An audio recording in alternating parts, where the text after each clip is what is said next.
Hi. Over the last, a few months, we really noticed the work of a particular writer. Her name is Amanda Mull. She writes a column or a regular feature called The Material World in The Atlantic.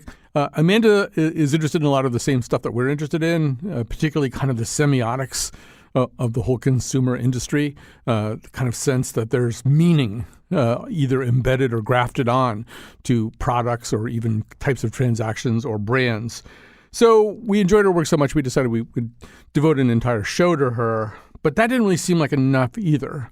So we contacted the great American composer Matt Farley. And I'm pleased and honored to kick off today's show with Matt Farley's haunting and beautiful love theme from the Amanda Mull episode. She's worked for The Atlantic since 2018. She's been published in many other great respectable magazines. She's got a way with words, typing away on her keyboard. All about the world that's material. Amanda Mull. Amanda Mull. Amanda Mull. Amanda Mull. Amanda Mull. I'm just a little bit verklempt after listening to that. It just gets me every time. Joining us now is, in fact, Amanda Mull, staff writer, unless she just heard that song and hung up. Amanda Mull is a staff writer for The Atlantic. She does write the column Material World about American consumerism. We are devoting the entire show to her today. Amanda Mull, welcome to what is essentially your show. Thank you so much for having me and for that beautiful introduction. Isn't it wonderful? Yes. So we're going to begin kind of with the tail end of consumerism. It's what you've written about most recently, a term called reverse logistics. This is about the business, as you say, of moving unwanted products back up the supply chains from whence they came. And so, Amanda, this is very much a product of, obviously, online retail, where you often buy things that you can't really see and you can't try on. And you haven't really even developed the kind of attachment to that might happen if you were bringing something home from the store in your arms. So say a little bit more about this and just what you discovered as you actually met some of the people who have to do things like smell shirts and sweatpants and stuff to make sure that they don't smell wrong, I guess. I don't know. Yes, I've written about returns a bunch of times, and it's one of my favorite topics to go back to because the objects in our lives have such long existences, and usually we only interact with them for a short period of that time. And when you order something online and then return it, that's an even shorter period than usual. So I think that the assumption a lot of people make is that when you return something, it goes back to the store where you bought it from. That is almost never the case. There's a couple retailers that do that with their online returns, but most retailers of any significant size, chain retailers, things like that, pool their returns at these third-party vendors called returns liquidators who do all of the sort of fiddly, fine, detailed work of figuring out what has been sent back, why it was sent back, if it can be resold, and how to extract any remaining value out of it. I went to one of these facilities in Breiningsville, Pennsylvania, which is in the Lehigh Valley. It's right outside of Allentown. And it's part of this sort of logistics campus that contains a lot of the sort of distribution mechanics of consumerism. There's Amazon warehouses, there's UPS and FedEx, there's all of this stuff that helps all of the material things that we buy and return and use in our day-to-day life sort of move around the country, and especially move around the Northeast for this particular logistics campus. And one of those buildings is owned by is rented by a company named Inmar Intelligence, which is the largest returns liquidator in the country. They have 17 facilities in North America.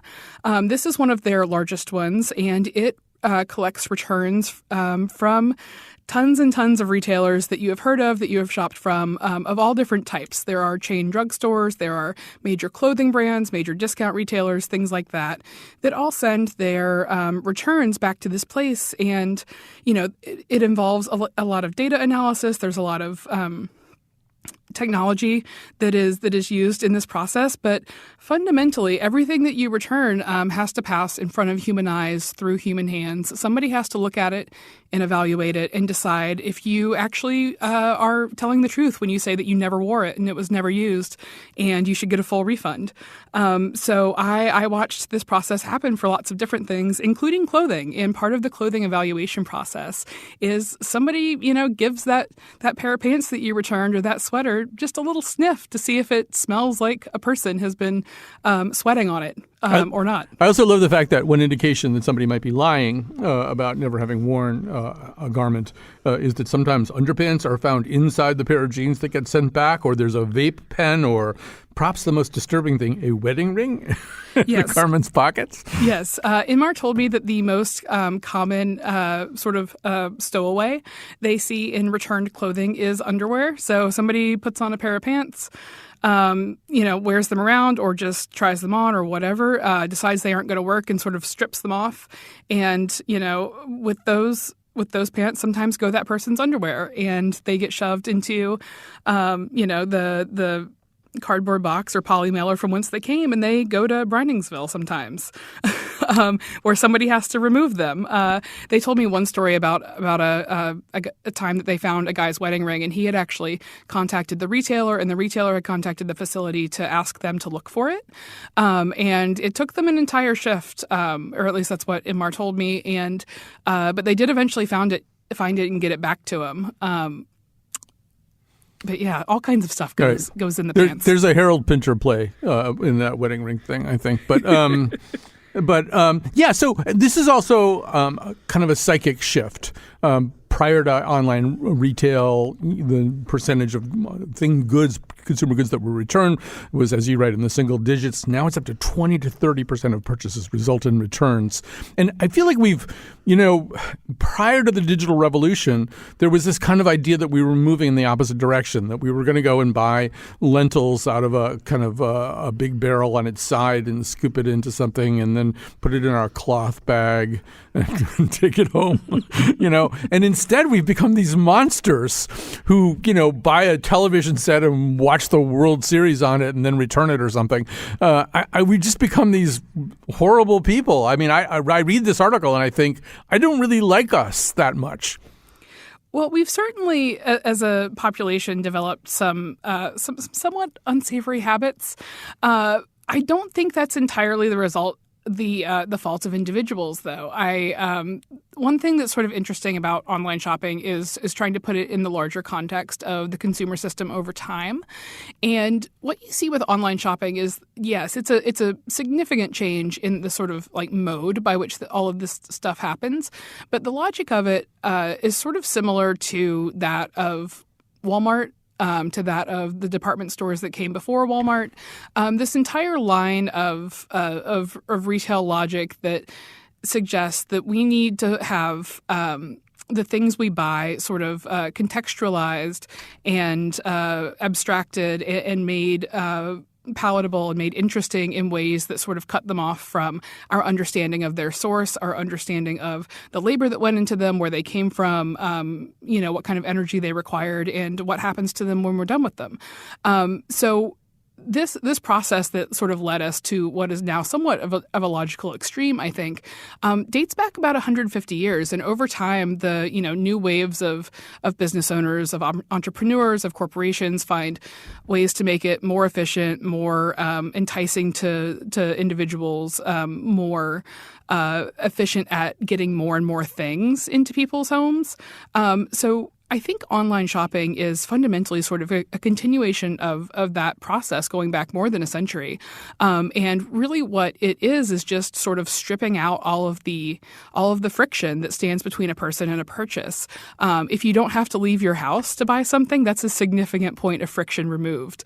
And the sort of like governing logic of retail has been like looking to eliminate as many points of friction as possible. So if place is eliminated as a point of friction, then retailers have you sort of over a barrel to a certain extent. Yeah, I think the other thing is, and this also goes back decades and decades, I mean, a lot of retailers are selling a relationship. And one reason that they would make returns frictionless and kind of easy to do is not because they care about that particular pink button-down Oxford shirt that they sold you that you're sending back, but because they want you to be in a relationship with them. Nordstrom, well before the online revolution, was famous for this, that they would take anything back, including stuff that they knew that they didn't sell according to their own corporate mythology, as I remember at the time. Yes. They claimed to have once accepted a set of tires.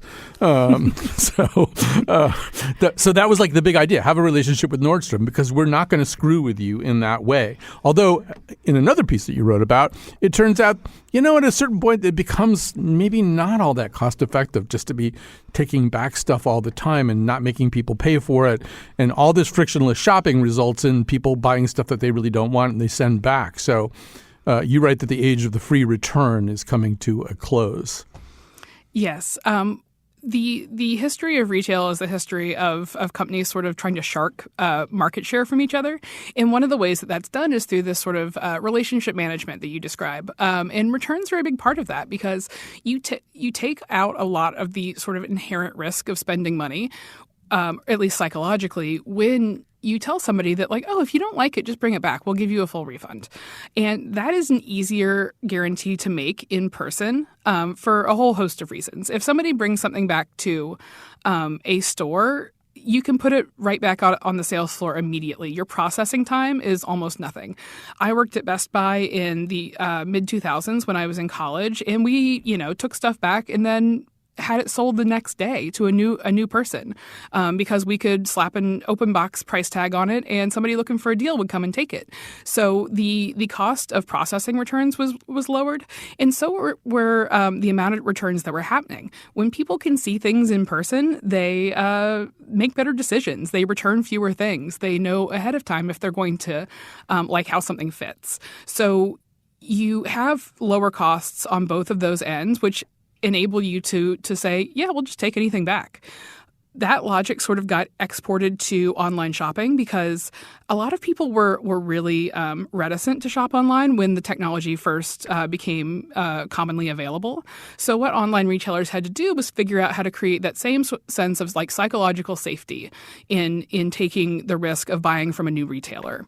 And the way that they did that online was to make the process as feel as familiar as it had, when shopping in stores. And part of that was, hey, you can send anything back. But when you shop online and when a retailer is taking back online returns, the costs to do that are like far, far higher because a lot more labor is involved, a lot more transportation is involved. To the point of the first article we were talking about, you've got to figure out whether these are sort of open box products that you can resell or whether they've been trashed or what should happen to them. They're like a whole bunch of different things. Yes. And as you point out, the first thing that everybody thought was, well, I'm not going to buy shoes that way because I have to try on shoes. And now everybody buys shoes that way, or certainly a lot of people do. I want to talk about specifically this really fascinating piece that you did called The Death of the Smart Shopper. This is the idea that we could successfully inform ourselves about what we're buying, particularly online, because there's user reviews and there's, Wirecutter and Strategist and stuff like that.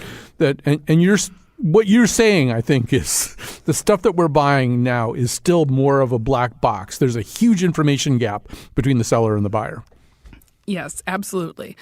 That information gap has always existed. The people who are in possession of the product and who have evaluated it previously and who know exactly where it came from are always going to have more information than a person walking into a store with no subject matter expertise and probably little context and little ability to gain context.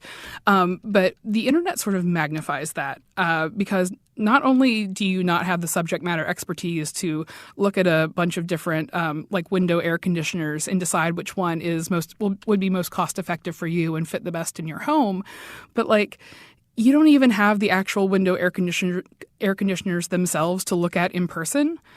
You're looking at a photo that has probably been manipulated in some way, photoshopped, AI embellished, something like that, to make it look as enticing as possible. So you're deciding about among a bunch of sort of representations of possible products. And those representations, that may be last year's model, and they've just, stuck a new set of inventory under that listing. Things like that happen all the time. So you have these additional layers of abstraction that make it more and more difficult to understand what it is that you're buying when you tap your credit card or let your browser fill it in for you, or however it is that you pay. So we have all these services online that are trying to mediate some of that sense of uncertainty that people have, such as Wirecutter, The Strategist, all of these review websites. But those are all sort of like increasingly unreliable as well, because there's A, just too much product out there to evaluate, and B, there's too many copycat sites that sort of are all trying to do this same thing. Mm-hmm. And for a lot of them, the people who are writing these reviews haven't actually used the products at all. They have read some Amazon reviews and put some affiliate links in a post, and Google surfaces it to the top because people are looking for shopping content. And there's so many layers to sort through to figure out if any particular thing is true about any particular thing that you're buying. And that's only become more difficult with online shopping. All right, we're going to grab a quick break here. Amanda Mull isn't going anywhere. We're going to come right back. We've got a lot more ground to cover after this. Mama told me, you better shop around. Oh, yeah, you better shop around. Shop around. I'm trying to get yourself a bargain, son.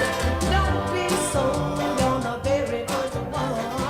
A pretty girl's coming down the desert.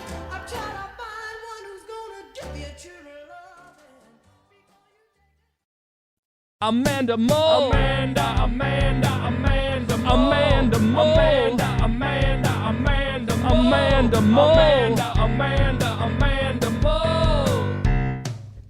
Amanda Mull. All right, if you're just tuning in, a reasonable surmise would be that our guest today is Amanda Mull, and that would be correct. Staff writer at The Atlantic, writes the column Material World about American consumerism. Let me just quickly tell you a story about something that's going on right now, because it's kind of an Amanda Mull story.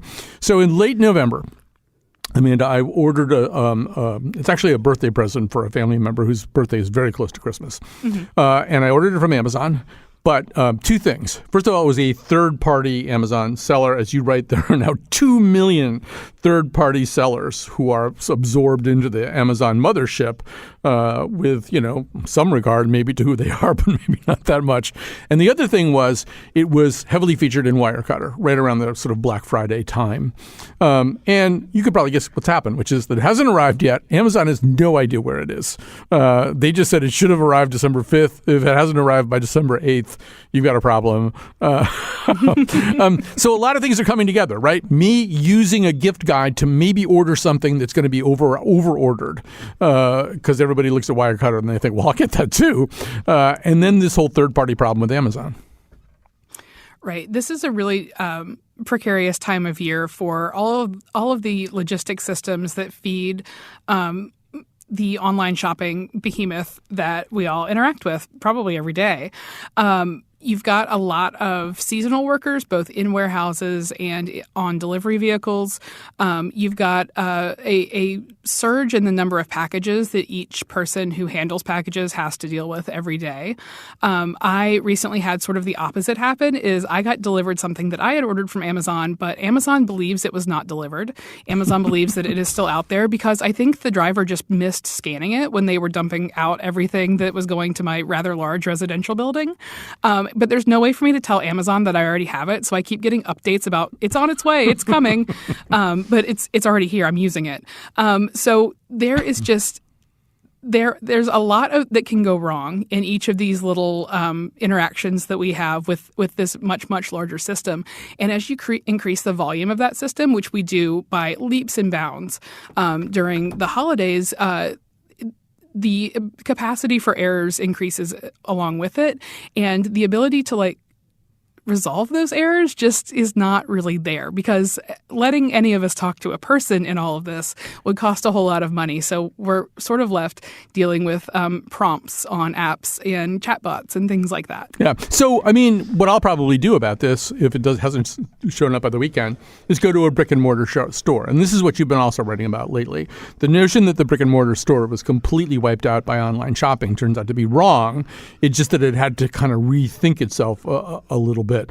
You went to a Bass Pro Shop, which apparently is a life-changing experience. I can't really imagine why I would go to a Bass Pro Shop other than the way that you described it. But if you do it right, people will, in fact, come to your store. Yes. The Bass Pro Shop that I went to specifically was the flagship in Memphis, which is inside an old disused pyramid, which is a fascinating piece of sort of American ingenuity on so many levels. It used to be a basketball arena. Now it is a Bass Pro Shop and a hotel, which I believe has like a bowling alley. There's so many things happening in this place. There's a Wahlburgers burger restaurant with an emphasis on wild game. It is a fascinating experience, and they host events there. They do all of this stuff. And going into this store was fun. There was all kinds of people there. There was, families, there was individuals, there was tourists, there was locals, and all kinds of people just sort of wandering around, enjoying the sights. The store itself contains, displays with live animals, that contains alligators, fish, like all kinds of stuff that are sort of woven into the sales floor. It feels like some sort of Disney park almost, like it has production value that I was really impressed with. And, people were going out of their way to go to the store to check it out. It's not in an area with significant foot traffic. You have to make the special trip. Yeah. And so, I think what we've also seen, look at Warby Parker. The entire vision of Warby Parker initially is you're going to buy your glasses online and through the mail. And guess what happened? They just started opening brick and mortar stores because people want to come in. But people may also want to come in. Like, I'm not going to do that because I want to buy my glasses from Carl, because Carl knows what glasses. He runs a place called Central Optica, but he knows what glasses look. He'll just go over and pick out my glasses and put them on me, and I'll leave the store. And there's that too. And for me, and this is something I don't think you've specifically written about, but I now am an adherent and a Sunday attender of the First Church of Costco. And I go to Costco, and I feel as though I'm in good hands and that I'm going to have a different experience than buying a lot of stuff online. It's a little hard to quantify, but that kind of loyalty to a brick and mortar store is not that unusual anymore, I think. Right. And what we still find in consumer sentiment surveys is that a majority of shoppers still prefer to go to brick and mortar stores for most kinds of shopping. Online is convenient in some sense, and it's the best option that some people have for some things, depending on where they live. But usually people are like really happy to have, businesses close to them, convenient to where they live or where they work, where they can take care of a lot of this. Because I think that a lot of the infrastructure of online shopping is built to talk people into bad decisions. Among those bad decisions is buying things like shoes online where you can't try them on. People knew from the beginning that this would be a bad idea, which is why so much expense was built into online shopping to make it frictionless in other ways, so that people would do things that sort of like on their face are not smart. And everybody knows they're not smart. So we still find, like I said, in consumer sentiment surveys, people like going out to get things. It is more convenient. You can get something in a half an hour that would take Amazon 2 days to get to you. And there are certain things that are easier done online and that I'm perfectly fine to leave there. But shopping in person creates so much less waste. And it's just, people. What we have found in all areas of life after the pandemic is that people like leaving their houses. They like going out and having experiences, whether that's going out to dinner or going to a concert, or like going to a really great store and browsing around and enjoying the environment that's been built to sort of entertain them in that way, because shopping is used as entertainment in a lot of situations for a lot of people. So I think that people are in some ways sort of reevaluating their relationship to this sort of retail apparatus, and that's where you do see places like Warby Parker going, okay, well, we were built online, but glasses are something that people want to try on. So why don't we try some retail stores now? Yeah, and I think Amazon, of course, Amazon's first thing, I believe, was it was an online bookseller. And I think bookstores are a place that people are coming back to. I want to go to a bookstore where the staff writes on little index cards and ballpoint pen what they liked about this particular book and tapes it up on the book or pins it up there. That idea of dealing with a human being and not dealing with, some anonymous person from Cedar Rapids who didn't like whatever it is that I'm thinking about buying. To me, that there's a sort of, it's brick and mortar, but it's also flesh and blood, I guess. Right, absolutely. People like interacting with other people on the whole. And especially in situations where there is advantage to be gleaned from those interactions, like going to a bookstore is a perfect example of that. And bookstores, both independent bookstores and chain booksellers like Barnes & Noble are doing quite well right now after, some very hard years with competition from Amazon, because readers, I think by and large, have realized that those businesses are of significant value to them and to their communities. So they go out and spend more money in order to patronize those shops.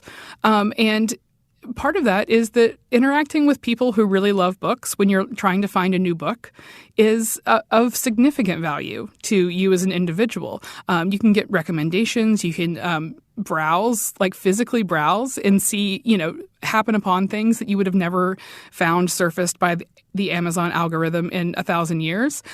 So there is just a lot of interpersonal value built into in-person activities like this that I think some people miss from years spent shopping online. All right, so we're going to have Amanda Mull for the rest of the show. We are going to take a very short break here. When I say short, it'll be 3 minutes. We're in the middle of pledge right now. Oh, it'll be 4.5 technically. Yeah, but 3 minutes of pledge. We're in the middle of a pledge drive right now. And if you like conversations like this one, if you like hearing guests like Amanda Mull who have so much to say, and you like public broadcasting, maybe when these people come on and ask you to donate right now, pledge right now, during our show, when we'll get a certain amount of credit for it, maybe you'll do that. Maybe you will. And we are the people Colin is talking about. I'm Meg Dalton, and I'm here with my colleague and investigative reporter, Bria Lloyd. She's one of my favorite people at the station. Hey, Bria. Hey, Meg. That's so kind of you. I wouldn't say it if it weren't true. We are jumping on the airwaves right now to ask for your support during our December fund drive. It is Wednesday, so we are at that sweet midway point. And if you've been thinking about donating, why not do it today? I think it's your moment to shine. And you can do that by visiting ctpublic.org. You can also call 1-800-584-2788. And this hour, we have a $1,000 goal. And if we reach that goal with your help, People's Bank will unlock a dollar-for-dollar match of all contributions. That's People's Bank, Real Simple Baking. And Bria, you know what else is real and simple? What else? Amanda Mull's breakdown of all things consumerism this hour. I think Colin and Amanda have been doing an awesome job just sort of parsing through all the things. I especially really loved when they were getting into some of those unwanted purchases a bit earlier. Yeah. All those things that you buy and then you send back because you don't like them. But if you want to avoid doing that this holiday season, why not gift a donation to Connecticut Public instead? You can do it in the name of your friend, your partner, your parent, whoever. I guarantee that it will be the gift that keeps on giving. You don't have to worry about a questionable carbon footprint or having to make a return online or, God forbid, in a store. Plus, making a contribution to Connecticut Public is easier than adding yet another item to your online shopping cart. So go to ctpublic.org or call 1-800-584-2788. Agreed. And speaking of donations, we want to give a quick shout out to Daria from Hamden, who donated earlier today. She donated in honor of her late husband, Lloyd Mueller. And we'd like to give her a shout out. And we thank you so much for being a part of this drive as well. And we also want to give a shout out to our friend Connie from Hamden, who made a contribution this hour. People like Connie, people like you make all of this possible. And if you make a donation today, again, it can make a nice, really holiday gift for people. You'll not only delight your loved one with the gift of public radio, but you'll also directly support hours of radio like this one with the Colin McEnroe Show team. Your support makes all of this possible, and we can't really do this work without you. So go to ctpublic.org. You can also go to 1-800-584-2788. Every dollar makes a difference, and we thank you so very, very, very much. And yeah, I hope you enjoy the rest of this hour. It's going to be a good one. Time to say thank you. Thank you to Kat Pastor, our technical producer. Thanks to our producer, Jonathan McPants, who got in touch with the composer, Matt Farley, to write the love theme from the Amanda Mull episode. And thanks to senior producer, Lily Tyson, who is the producer of this particular episode with Amanda Mull from The Atlantic. So, Amanda, we've been talking an awful lot about systems and ways in which people get things and stores and things like that. We ought to talk about a product or two. And so... As we were getting ready for this show, Lily Tyson, who's a very, very healthy person, kept telling me how much she liked hookahs. I really like hookahs. And I kept thinking, you're just so not a person I would imagine going to some hookah bar or something like that. It turned out she was talking about a type of shoe, which I think she's wearing today. And probably you are as well. So, and you wrote a great piece about this, about how cool people saved the rest of America's feet. Explain your premise. You've found me rare day that I'm not wearing my hokas because it's Christmas party day here at the Atlantic, so I had to put on a slightly fancier pair of shoes, but I do really love them. And it's interesting how shoe trends sort of wax and wane over time. They're a great way to understand the sort of cycles that trends for all kinds of things go through, especially aesthetic things. And for a while, like super sleek sneakers were in. People wore flip-flops. People wore, Chuck Taylors, which are very minimal, and Adidas Stan Smiths, which are also sort of the platonic ideal of a white sneaker, where there's just not much going on. And then, like, over the years, this was in the early 2010s, the end of the aughts, and then as time went on, the sneakers started getting bigger. That was because largely of this trend called normcore, which emerged in the middle of the 2010s as sort of a reaction against the super sleek, super designed looks that had been popular for the previous 10 to 15 years, like skinny jeans, tight blazers, minimal white sneakers, things like that. So you start seeing the volume of all kinds of things, and sneakers included, getting sort of larger. You get sort of a Jerry Seinfeld 90s bagginess again, and you get that in sneakers too, where they start to be just sort of puffy, sort of chunky, big thick soles, they have some volume to them. And these become cool first among millennials who were in their, early 30s, late 20s at that time. And that look has really held on and become, in some ways, like a little bit more pronounced even. You look at some of the Fila sneakers that have been really super popular, the return of the New Balance dad shoes in many, many different forms. And on the high end, you get the Balenciaga Triple S sneakers, which were impossible to buy for a little while, and they're really huge. They're really sort of farcical in their volume and their scale, and out of that has come this sort of sneaker brand called Hoka, which was founded in France, I believe, and is now owned by an American company that also owns UGG and Teva, I believe. And they have become $1 billion sneaker brand. They haven't been around for very long. It is very hard to compete with the Nikes and Adidases of the world, who have so much market share. But their sort of volume has allowed them to put a lot of support and a lot of sort of orthopedically sound structure into their shoes.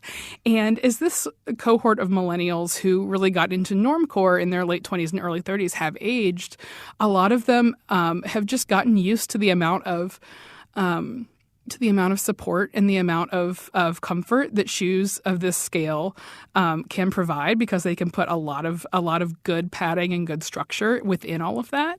And that has really ingratiated a lot of them to Hoka's, which are incredibly comfortable. If you have plantar fasciitis, if you have lower back pain, hip pain, things like that, a lot of people, entering their 40s, as millennials now are, have found them really, really super comfortable. And because that comfort and that sort of like interesting, cool aesthetic have sort of co-occurred in the same shoe.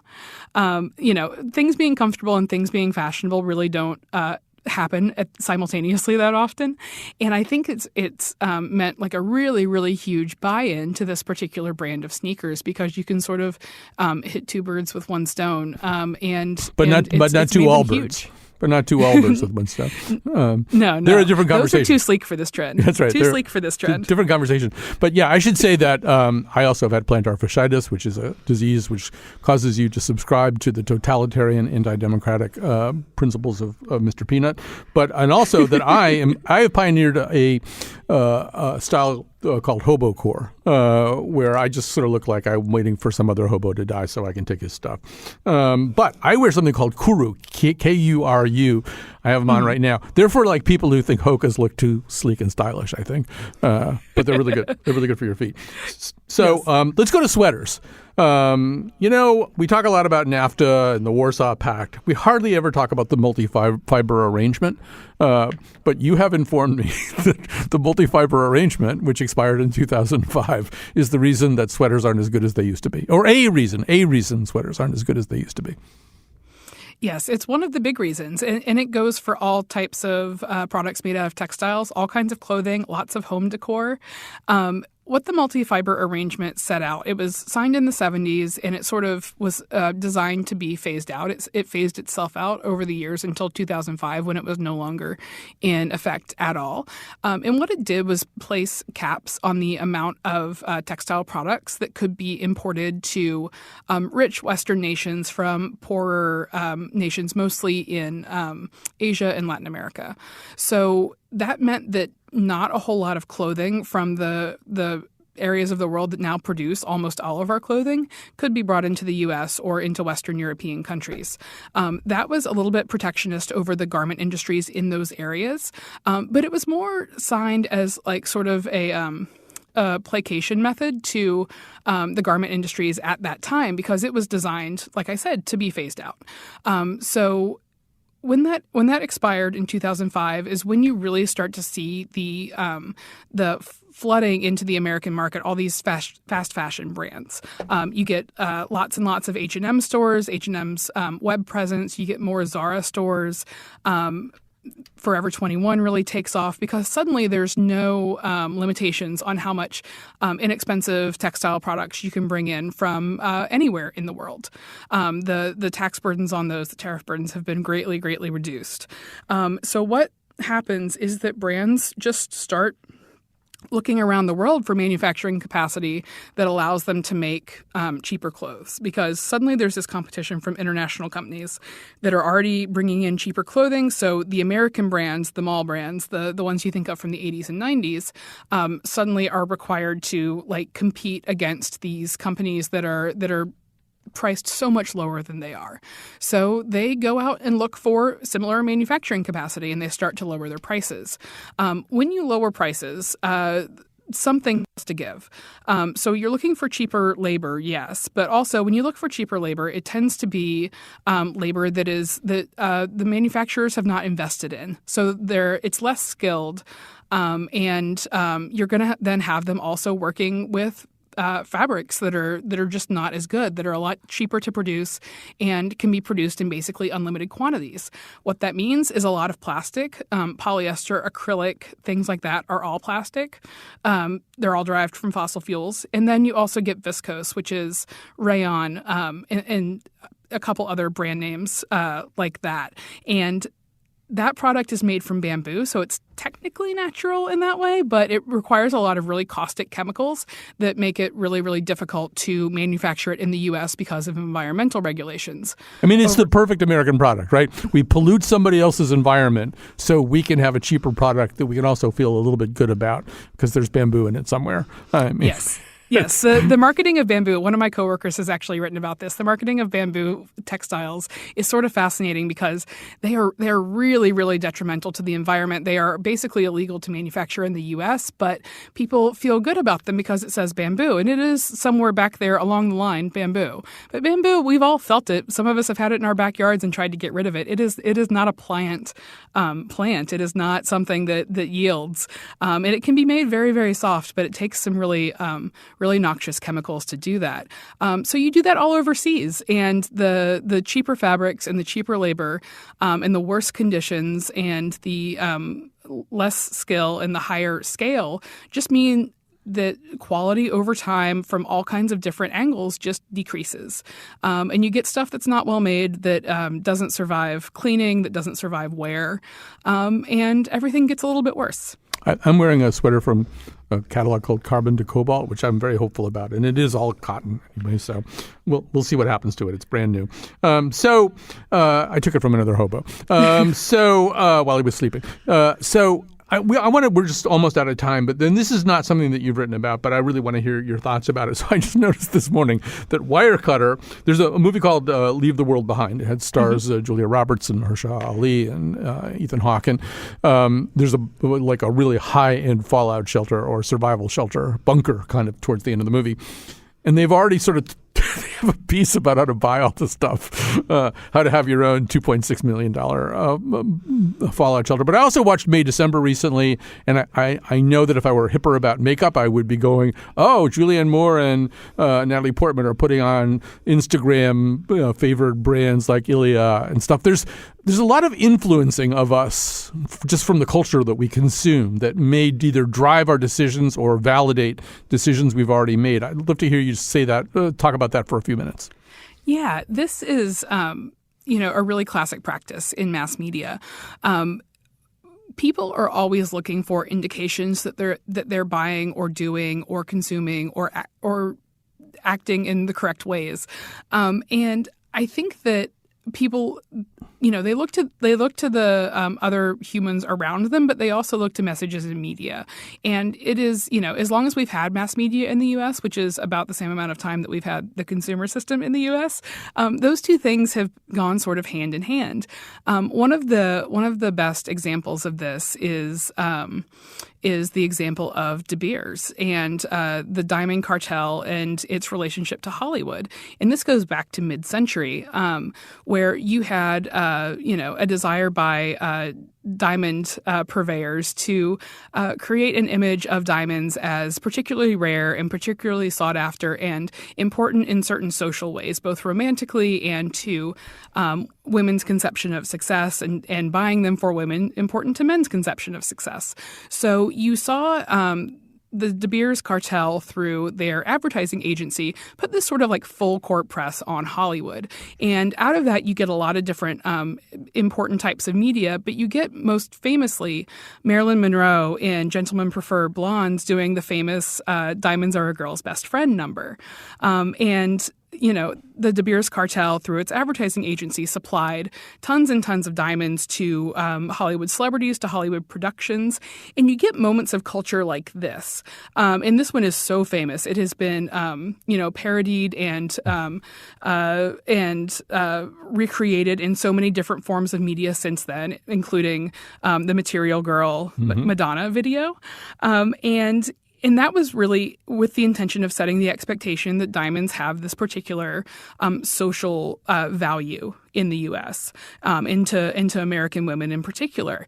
And we all know exactly what scene I'm talking about. That movie came out decades before I was born. Well, it's kind of like, you used, if I say Billy Crystal's sweater, Harry Met Sally, you use that as an illustration in your sweater story.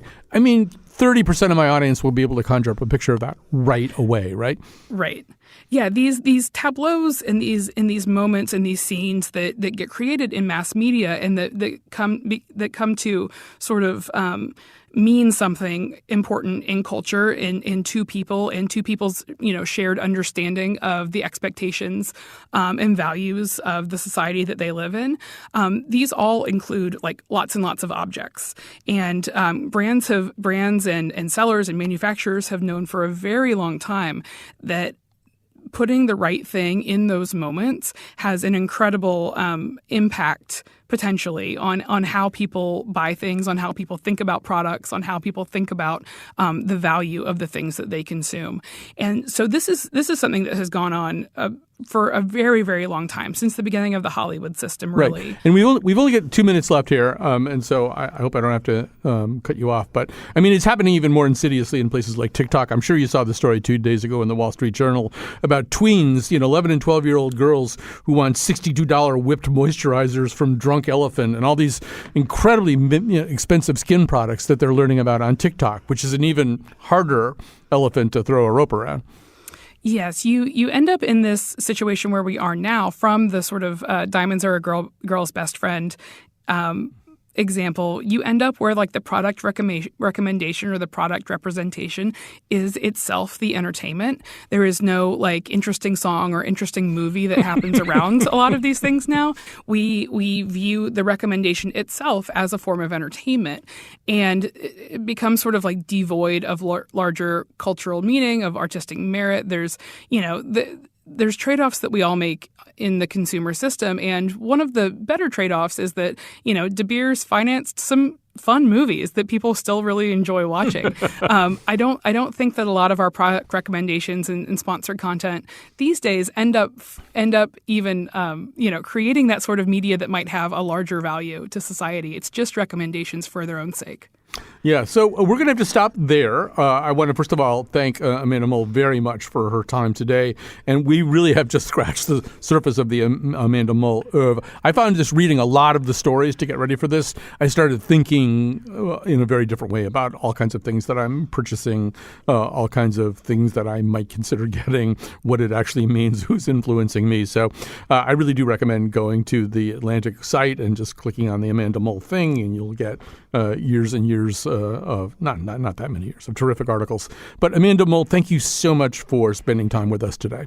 Thank you so much for having me. This has been so much fun. And let's end, of course, with your love theme. Here we go. Worked for the Atlantic since 2018. She's been published in many other great respectable magazines.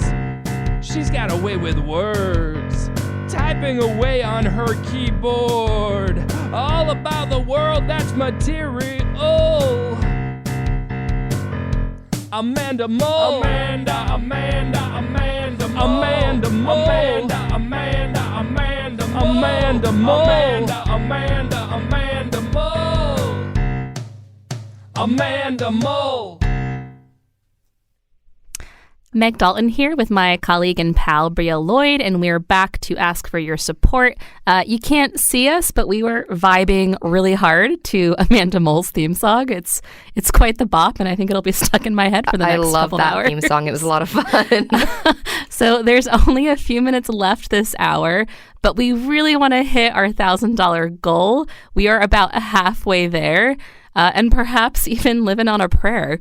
If you make your contribution right now, I promise not to sing Bon Jovi on a loop for the next few minutes. You can go to ctpublic.org or call 1-800-584-2788 to show us some support. And if we reach that $1,000 goal, People's Bank will unlock a dollar-for-dollar match of all contributions, which is pretty sweet. That's People's Bank, real simple banking. Again, visit ctpublic.org or call 1-800-584-2788.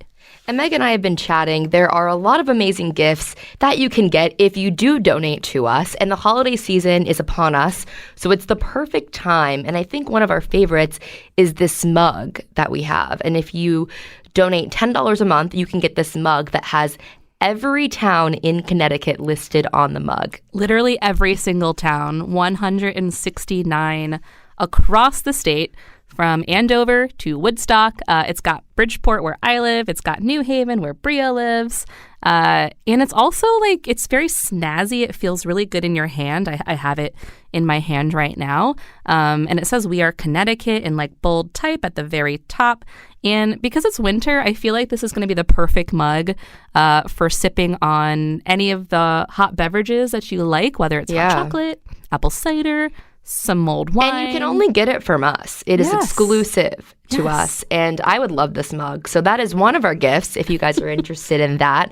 We also have other gifts like a CT Public beanie.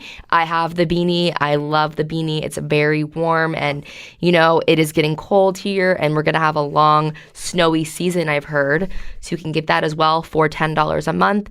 And you can also donate meals if you would like as well. So we have plenty of great gift options here for you. Yeah, and that mug we're talking about, the beanie that Bria's talking about, unlike some of the purchases you might make this holiday season and sort of what Amanda was getting at, it's got real staying power. They're sturdy. They're not going to, collapse into chaos in front of your eyes. So if you want that fancy new mug, if you want that cozy beanie, you can go to ctpublic.org. You can also call 1-800-584-2788. Both of them are really great options. I don't know. Do you have a preference, Bria?